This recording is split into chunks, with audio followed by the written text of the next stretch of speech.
posicionamentos dos tribunais. Só que, na verdade, a gente apresenta... E muito se pede para que o menor se judiciário tenha aparecido. Está no ar mais uma edição do programa Diálogos de Justiça. O programa Diálogos de Justiça é uma parceria entre o IPAM, Instituto Paulista dos Magistrados, e a Unisa, Universidade de Santo Amaro. Conosco, representando o IPAM, contamos com a presença da sua vice-presidente, doutora Herta Helena Padilha de Oliveira, que também é juíza de direito da 9ª Vara Civil de Santo Amaro e também diretora da APAMAGES. Prazer tê-la conosco. Tudo bem, professor? Prazer é meu. Hoje o Diálogos de Justiça, em edição especial, é uma jornada dupla e vamos abordar o tema O Estado e seus Poderes. E para abordar esse tema, contamos com a presença do Dr. Regis de Oliveira. Dr. Regis de Oliveira é desembargador aposentado, é professor titular da Universidade de São Paulo, foi presidente da APAMAGES, da Associação dos Magistrados Brasileiros, e também da Federação Latino-Americana de Magistrados, além de vice-prefeito da capital.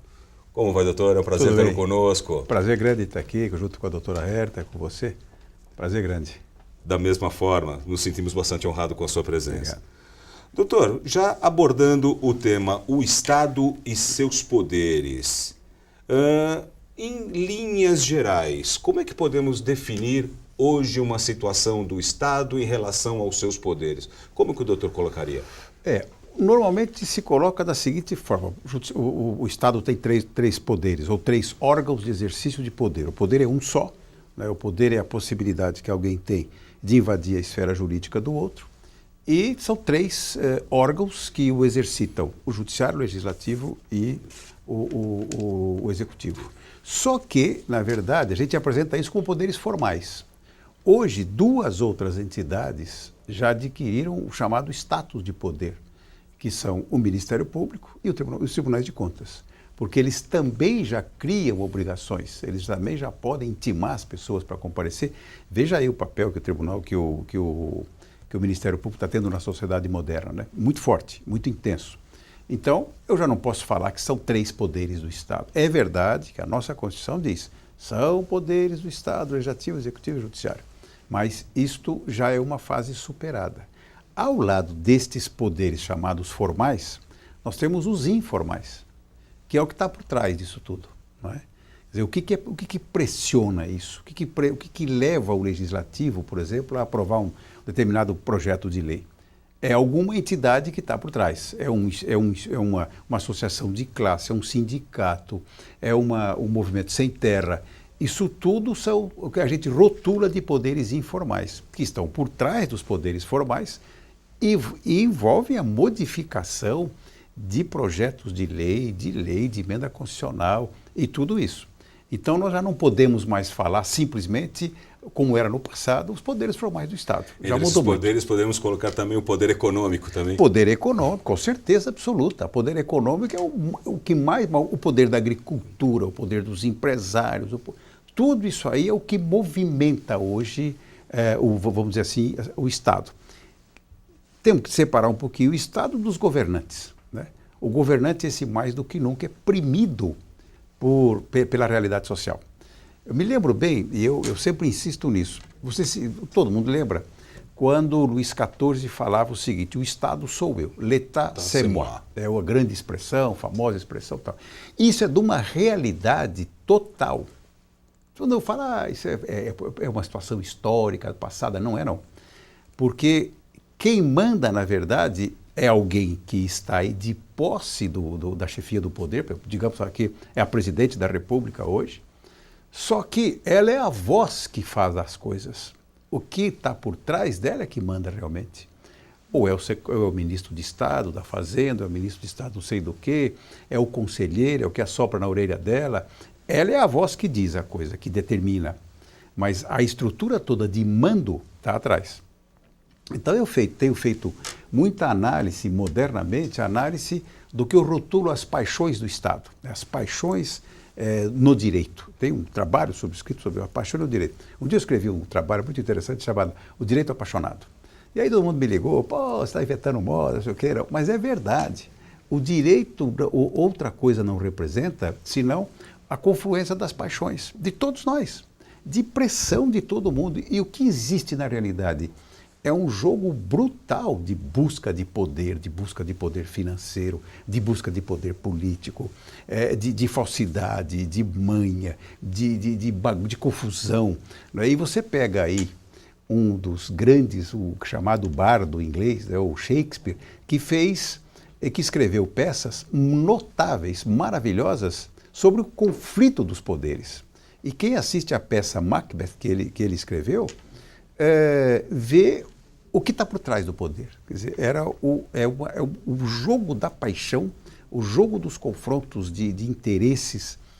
Isso é que movimenta o país. Movimenta o país hoje. Este jogo forte de interesses, de corrupção, de envolver, de cooptação das pessoas. O novo Congresso foi eleito, vai tomar posse, ou está tomando posse e tal. O que vai acontecer com isso? Esse pessoal já está sendo cooptado. Por quê? Porque temos uma eleição de presidente da Câmara, depois nós temos as emendas parlamentares que vão ser apresentadas a partir de agora, a ocupação de espaços públicos, de cargos que os políticos buscam. Isso tudo é um confronto de paixões. Isso tudo é paixão. Então, doutor Regis, o senhor é uma das raras pessoas que teve a oportunidade de passar pelos três poderes, exercendo cargos nos três poderes. Então, a gente gostaria de abordar um pouco de cada um, né? Segundo a sua experiência. E antes, então, de começar essa abordagem, eu ia pedir para o senhor explicar o que é cada um dos poderes. Porque, às vezes, há uma certa confusão. As pessoas, às vezes, acham que o Tribunal de Contas compõe o Poder Judiciário. Não sabem distinguir o que é o legislativo. A população realmente não compreende como é que isso funciona. Não compreende, por exemplo, a decisão de um juiz de liminar. O juiz dá uma liminar, o outro caça, um prende, outro solta, o outro manda soltar, o outro manda prender. Tudo isso aí para a população fica olhando e não entende. Ela fala, todo mundo é corrupto, não sei o quê. Há um descrédito total em relação ao exercício dos três poderes. Então, vamos lá. Primeiro, eu diria, o mais importante de todos é o que faz a norma. Esse é o que inova a estrutura jurídica, esse é o que cria e obriga a nós todos. Então, agora veio a lei do fumo, você não pode fumar em tais lugares. Então, vem uma lei e muda a nossa situação, ou ela busca mudar isso, né? Então, o legislativo edita as leis.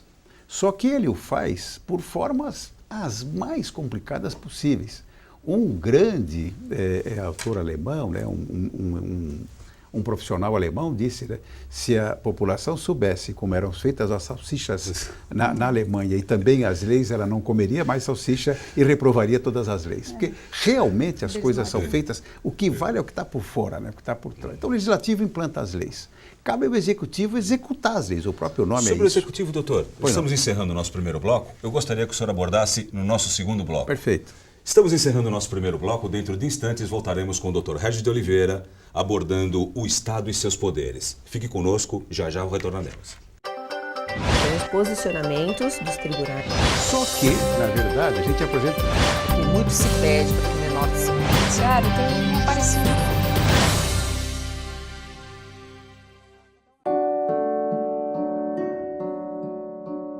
Meu nome é José Carlos Silva, tenho 18 anos.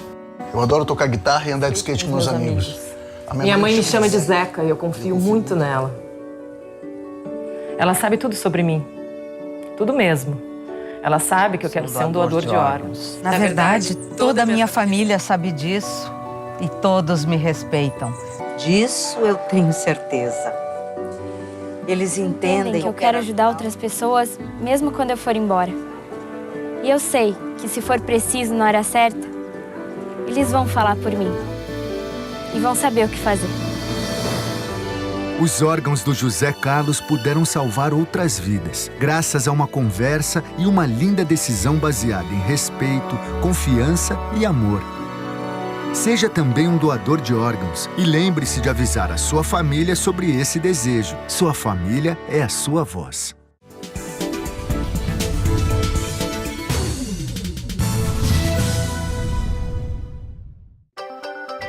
Posicionamentos dos tribunais. Só que, na verdade, a gente apresenta... E muito se pede para que o menor do judiciário tenha aparecido. Olá, estamos de volta para o segundo bloco do programa Diálogos de Justiça, uma parceria entre a Universidade de Santo Amaro, a Unisa, e o Instituto Paulista dos Magistrados, o IPAM. Hoje conosco o Dr. Régis de Oliveira, abordando o Estado e seus poderes. No bloco anterior, doutor, estávamos indagando aí a definição do comportamento de cada poder, uma vez que o doutor já integrou os 3 poderes. O doutor falava do legislativo. Isso. Eu gostaria que o doutor continuasse a discorrer sobre o assunto, que é bastante interessante. Pois é, então nós dizíamos, o legislativo é o que impõe as normas abstratas e genéricas à obediência de todos. Então, editada a norma, você pode questioná-la junto ao Supremo e tal, mas em princípio ela vale e entra em vigor. Entra em vigor, impõe-se a todo mundo, inclusive ao Executivo. O Executivo é um poder, digamos assim, secundário. Tornou-se o mais importante hoje, na verdade, por distorção da democracia. Mas, na verdade, ele é um poder subalterno. A ele cabe cumprir a lei. Então, ele simplesmente apanha a lei que o legislador já fez, que deveria ser, na ordem das coisas, o grande amálgama das discussões, aquele complexo, toda aquela bagunça que fica, aquela confusão, até sair a lei. Sair da lei, o Executivo tem que cumprir. E se houver alguma lesão a direito individual ou ameaça à lesão, seja lá qual for, as pessoas podem recorrer ao Judiciário. Então, na verdade, são 2 poderes do Estado. Um é um poder de criação e integração da ordem jurídica. O outro é que o restabelecimento da ordem jurídica quando lesado. Né? Então, o Judiciário serve para isso, para garantir as pessoas. Agora, antes do Judiciário, tem toda uma estrutura do Executivo a funcionar. É a Polícia Civil, a Polícia Militar, são os agentes públicos todos que vão fazer coleta de lixo, que vão fazer multas, que vão interditar prédios. Há todo um complexo de atuação dentro do Executivo. Mas o Executivo cumpre a norma, só cumpre a lei, mais nada. E se por acaso, ao cumprir a lei, ele a descumprir, ele comete uma infração qualquer, o Judiciário vem e regulariza aquilo tudo. Anula o ato do poder do Executivo ou do Legislativo. O Judiciário, inúmeras vezes, diz essa lei é inconstitucional. Nós tivemos aqui, por exemplo, um exemplo, né, do acréscimo do IPTU, lá atrás, há tempos atrás, e o Supremo veio e disse, não pode, isso aqui do jeito que está não pode. Depois isso acabou se resolvendo ao longo do tempo. Mas quando há qualquer infração a qualquer ilegalidade, entra o Judiciário no circuito. O estigma que pesa sobre o Judiciário é a sua morosidade, porque o pessoal reclama disso. Como reclama do Executivo.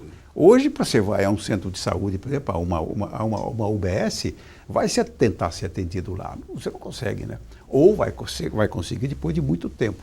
Então, a estrutura do poder é falha, ela não funciona. Há um desgaste muito grande em relação ao Judiciário, em relação ao Executivo e em relação ao Legislativo. Porque o Legislativo é aquela máquina de pressão, tudo está ali pressionando. E ao lado destes 2 poderes, eu mencionei também no primeiro bloco, o Tribunal de Contas e o Ministério Público, que passam a ter, no mundo atual, um forte poder de pressão.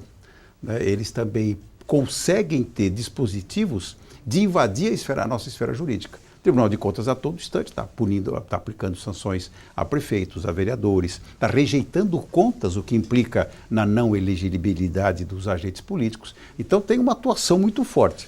Essa é a estrutura toda. O Tribunal de Contas, ele não é um órgão ligado ao Legislativo, ele não é um órgão de auxílio ao Legislativo? A Constituição assim o considera. Ela diz, o Tribunal de Contas, que será haverá um controle interno e externo das contas. O interno por órgãos próprios e o externo pelo Tribunal de Contas, que será um órgão auxiliar do Legislativo. Mas ele já assumiu outra posição hoje. Hoje os autores já estão mais ou menos uniformes que o Tribunal de Contas é um órgão de poder. Ele não está subalterno mais ao poder legislativo. Tanto assim é que no Congresso Nacional existe a chamada Comissão Mista de Orçamento, onde se passa tudo ali em relação ao orçamento. Ela não tem nenhum poder sobre o Tribunal de Contas da União, nenhum. E aqui no Estado a mesma coisa. Então, estes 2 órgãos, o Ministério Público, o Promotor Público ou o Conselheiro do Tribunal de Contas, eles não integram os outros poderes do Estado. São órgãos autônomos, com competência própria. Então, hoje já se dá uma dignidade constitucional aos Tribunais de Contas da União, ao Tribunal de Contas da União. Então, ele já não está subordinado a mais ninguém. Posso estender isso aos tribunais de contas dos estados e, no caso do Rio de Janeiro e São Paulo, do município também? Também do município é a mesma coisa. Eles não estão subordinados ao executivo, ao legislativo. Não há esse vínculo de subordinação, de atender ordens, não. O que o legislativo pode sugerir a ele é que, olha, tem um problema em tal lugar, faça uma auditoria. Eles fazem. E mais, quando o legislativo comete um erro qualquer nas suas contas, o Tribunal de Contas investiga e pode até punir o ordenador de despesa. Tem o poder de aplicação. Tem o poder de aplicação de sanção. Ele tem duas competências grandes no Tribunal de Contas, de acordo com o artigo 70 da Constituição. Primeira coisa, se for ato administrativo, o Tribunal de Contas anula. Digamos, o Legislativo faz um concurso.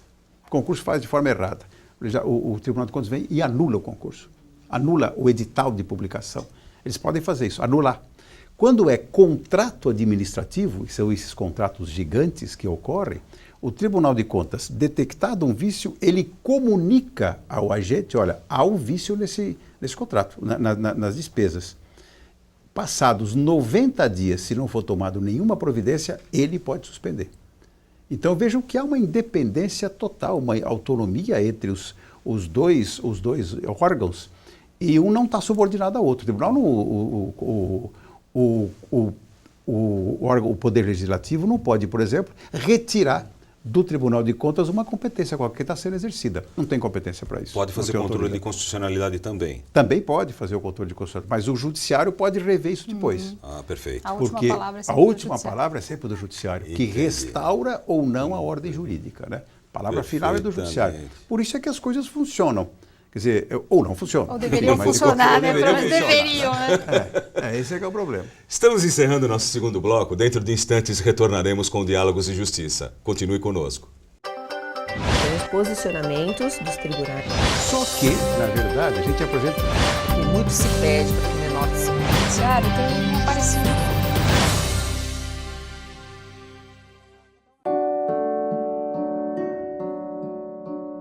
Meu nome é José Carlos Silva, tenho 18 anos. Eu adoro tocar guitarra e andar de skate com meus amigos. Minha mãe me chama de Zeca e eu confio muito nela. Ela sabe tudo sobre mim. Tudo mesmo. Ela sabe que eu quero ser um doador de órgãos. Na verdade, toda a minha família sabe disso e todos me respeitam. Disso eu tenho certeza. Eles entendem que eu quero ajudar outras pessoas, mesmo quando eu for embora.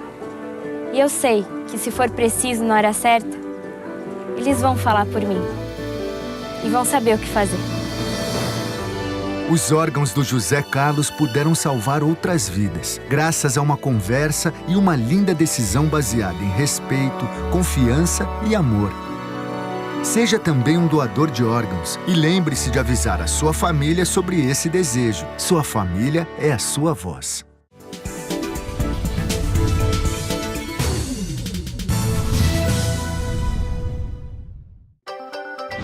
Posicionamentos dos tribunais.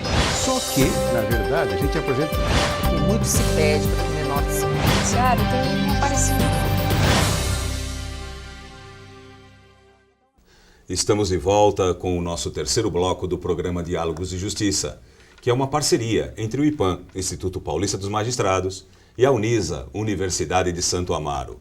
Hoje, abordando o Estado e seus poderes, contamos com a presença do Dr. Regis de Oliveira.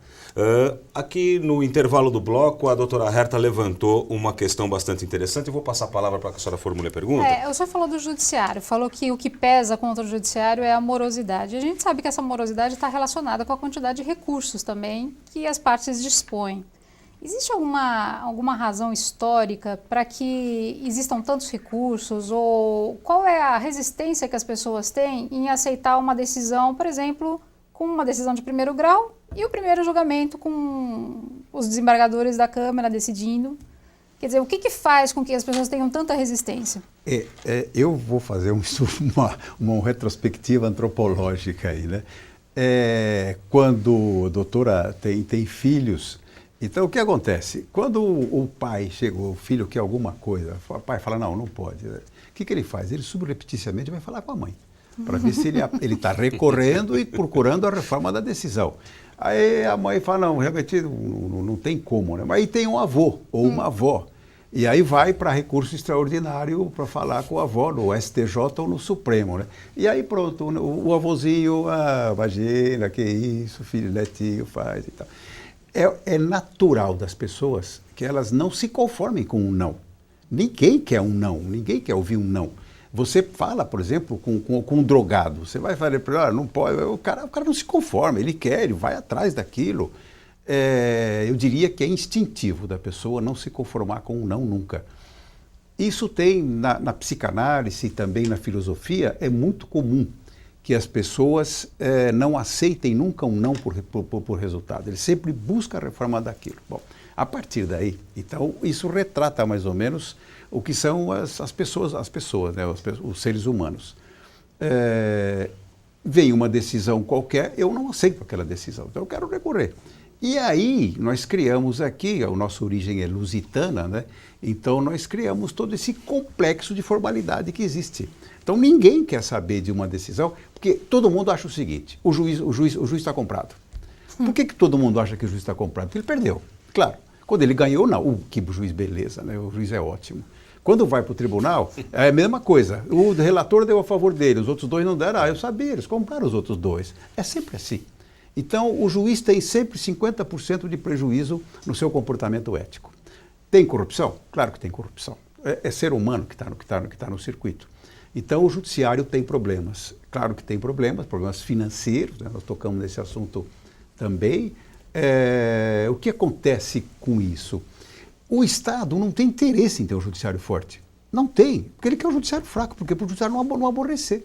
Porque se todo instante eu for ao judiciário, o judiciário mandar suspender uma obra, mandar cancelar, pôr o governador na cadeia, pôr o vereador... Ele não quer isso. O judiciário tem que ser moroso na cabeça dos políticos, né? Ou, eu ouvi isso, eu fui parlamentar 2 vezes, deputado federal 2 vezes, é muito comum a gente ouvir isso de outro parlamentar. Claro, o juiz está no bolso, o juiz foi comprado. Como?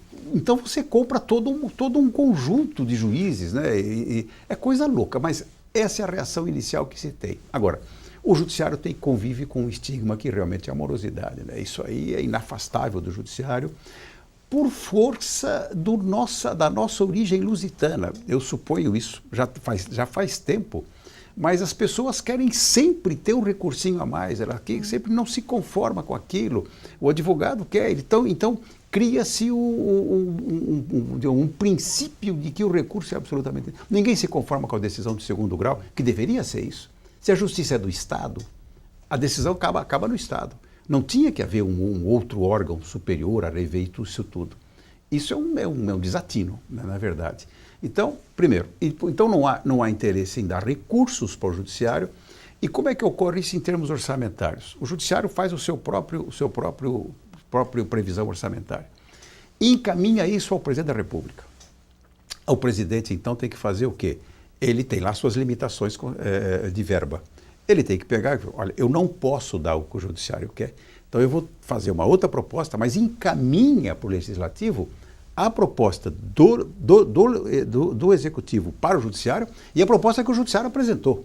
O que ele não pode é segurar a proposta do judiciário, como fez esse ano. Cortar, né? Esse ano a presidenta fez isso. O presidente da República pegou e desconheceu a proposta do Judiciário e do Ministério Público. O Ministério Público foi ao Supremo e o Supremo mandou que a presidente encaminhasse a proposta do legislativo. O órgão supremo, como eu disse aí, o órgão supremo da soberania nacional é o legislativo. Por pior que seja, graças a Deus que ele existe, né? Por pior que seja, se o povo votar mal, o resultado pode ser diferente, né?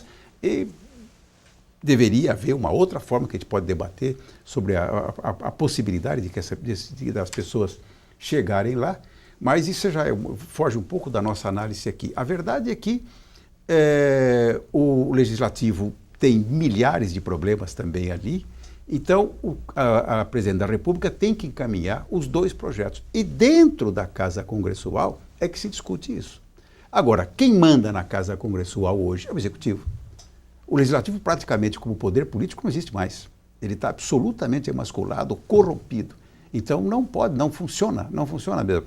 E o que acontece? A presidente, então, manda o que quer aqui dentro.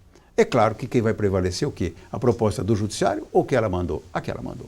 Nessa questão, doutor, dessa influência do Executivo no Legislativo, a Suprema Corte também, no caso, ela tem lá os seus ministros indicados pelo Executivo. Haveria também uma carga de influência aí? Mesma coisa. Você pede para mim para eu te indicar ministro supremo. Eu sou o presidente da República. Você vem, olha, presidente, eu gostaria... Tem um custo. É claro que não é um custo ético, que você vai ficar devendo favores eternamente. Mas a hora que eu te der um telefonema, Flávio, não se esqueça, sabe, lembra-se aquilo, a conversa inicial nossa. Olha, tem um caso aí. Claro que tem. Ninguém está imune a isso. Nós estamos lidando com seres humanos. O ser humano é um centro de pulsão, de sentimentos.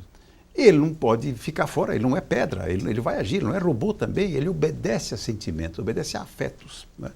Então ninguém vai me dizer que o cara que ficou lá, insistiram para ser nomeado presidente, que pediu para 200 caras para pedir para o presidente para ele ser nomeado, depois ele sai dali e fala, olha, eu não tenho nada com isso, eu sou absolutamente imune a qualquer pressão. Isso não existe, é ser humano, o ser humano é isso, não é diferente.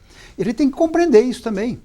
Né? Pode ser uma decisão mal dada, mal feita, mas é fruto dessa situação. Agora, vamos evitar que o presidente nomeie. Tá bom, então qual é outro caminho?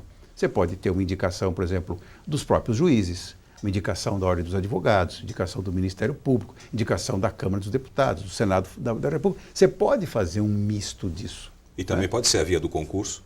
Também pode ser a via do concurso.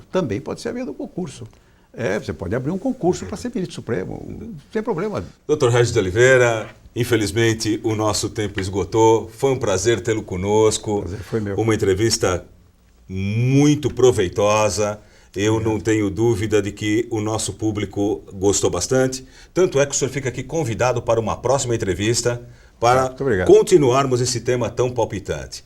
Queria também agradecer ao IPAM, a doutora Herta aqui presente, vice-presidente do IPAM. Eu é que agradeço, Flávio, foi um prazer estar aqui novamente. Da mesma forma, doutora, essa parceria com o IPAM é sempre um grande prazer para a Unisa e para os nossos telespectadores também.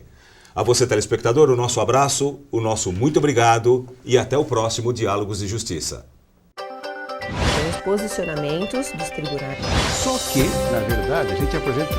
E muito se pede para que o menor se Judiciário tem um parecido.